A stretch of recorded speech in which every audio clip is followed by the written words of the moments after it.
Hey everybody, Chris Grest here. So y'all know that 44 mag firearms are just like Pringles. You can't stop at just one. So what I got for y'all today is another 44 Magnum. So let's go and take a look at it.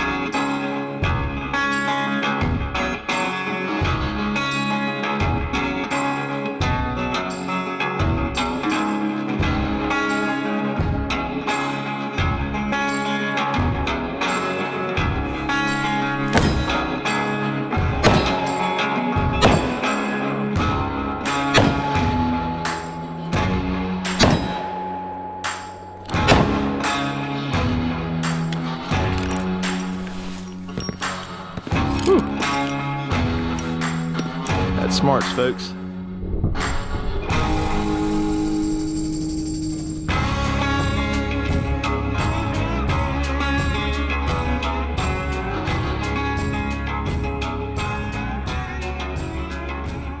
Okay, so probably about a year ago, you guys saw me get this Smith & Wesson 6.5 inch 629 Deluxe and 44 Magnum. Of course, it came with the wood grips on there, and I've since swapped those out for a set of rubber grips from Hogue. And just for the YouTube reviewer, we are unloaded and clear and safe, and no ammunition to be found anywhere around my workbench here. But you know, ever since I got this thing's a joy to shoot. I had an interest in getting a shorty, so been looking at those long and hard, and one of those came in stock over at Brownell. So let's go ahead and take it out of the box and take a look at it. So on the box you can already see Smith & Wesson Performance Center, and of course the Smith & Wessons always come in this paper, and here you can see it. And once again, we are clear and safe.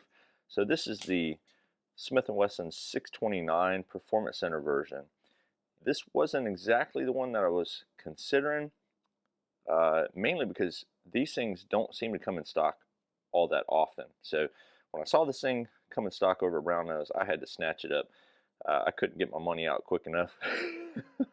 So anyways, let's, you know, the box, standard affair, safety lock, your stupid lock keys, and then documentation. So let me just get the box out of the way and let's admire this awesome looking revolver from the folks over at Smith & Wesson. So here we have it. This is a 2.5 inch version, and you'll notice a lot of differences on this as compared to the 629 Deluxe model that I got. So I'll have I'll roll in some side-by-side photos just so y'all can see. However, first thing that you might notice is that it's more of a matte stainless steel finish, and then for the barrel, obviously it's a 2.5 inch barrel, but it's kind of like this slab cut barrel on both sides. So that's a kind of a unique feature that they put on the Performance Center revolvers over at Smith & Wesson. So you'll find revolvers like this in a lot of different calibers, shapes, and sizes, but they'll have that signature slab-sided barrel. So the other thing that you're going to notice that kind of goes along with that is that you have an unfluted cylinder, and I think the unfluted cylinders look quite sexy. Really does a thing for the aesthetics on this particular revolver.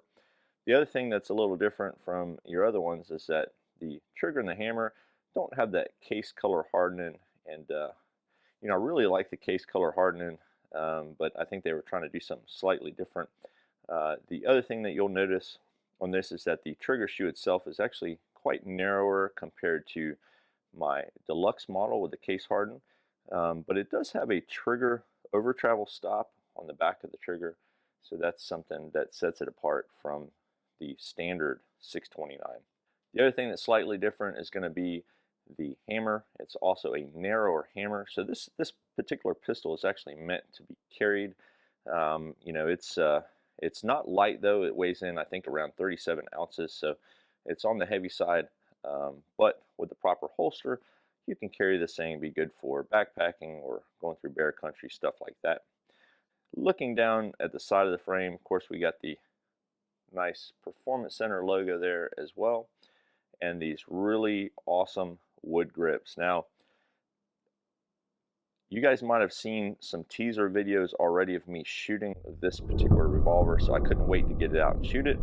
These grips here, I'm here to tell you that they're meant for concealed carry. So they're shorter, so my pinky kind of, my pinky kind of hangs off the bottom of this thing. I mean, I can almost get my whole hand on here just because I got pretty thin fingers overall. I mean, I have long fingers, but they're thin, so I can actually get almost all my fingers on there. The other thing that I'm going to point out about the grips, if you look at the back of them, they are thin. And when you're shooting 44 Magnum loads through this thing is going to beat your hand up. It's not meant to shoot all day long. It's meant to shoot maybe a couple of cylinders through it and then go from there. Now, of course, with 44 Magnum, you can also shoot 44 Special through here. And you know, when I went to the range, I didn't have a large availability of 44 Special. I'm probably going to look into reloading 44 Special just so I can shoot this a little more often. Also, with my couple lever guns, you know, it'd be nice to shoot some softer loads through those. But that's smart. I still got to get some. I want to get another set of dies, and of course, I need to source a bunch of 44 Special brass. So if anybody can hook me up with that, definitely let me know. That's something that's kind of on my radar for this year. But in any event, I did, and I'll roll in some shooting footage. You guys, like I said, I already teased y'all with that the last few weeks anyways. But this thing is stout. I think I shot 6 or 7 cylinders worth of 44 Magnum, and those were my reloads, and they were even a little softer than factory loads, I believe. And you know, this thing, that was only just the last week, and my hand's still kind of hurting from that thing. So it will beat you up pretty bad. So I did pick up a set of Hogue rubber grips for this, just in case I want to shoot this thing more often. But I am going to keep the wood grips on here the majority of the time, especially since I think I may try to carry this thing.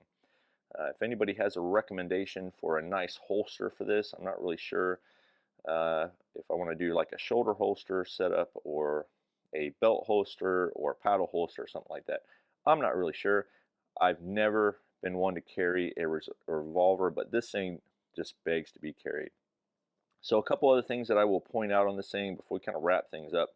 The sights, traditional rear Smith & Wesson sights, has that windage adjustable, has a kind of white box in the rear there. For the front sight, it is an orange filled in front post. The nice thing about it though, it's not pinned in, it's actually drift adjustable, so I can drift this thing left or right if needed. So that's kind of a nice touch with this. The other thing I didn't point out is the lug under the barrel is kind of skeletonized, so that's pretty cool. Definitely unique compared to the Deluxe version 629 that I have. So anyways, what do y'all think about this new hand cannon that I got? Scotsman commented on my shooting video about being a little bit of a wimp shooting this thing, complaining about my hand hurting, but gosh darn it, if you shoot one of these with full 44 Magnum loads for any length of time, your hand will hurt. I don't care who you are. but he's right. I mean, this thing's meant to have the wood groups on there, and you know, it's you know, don't complain when you shoot one of these. It's not for the faint of heart, but I love it. I absolutely love this thing, and you know, like I said, been wanting a shorty 44 Magnum for a while. My 6.5 inch Deluxe with the rubber grips is kind of a pussycat to shoot, and this one here is kind of the opposite. So.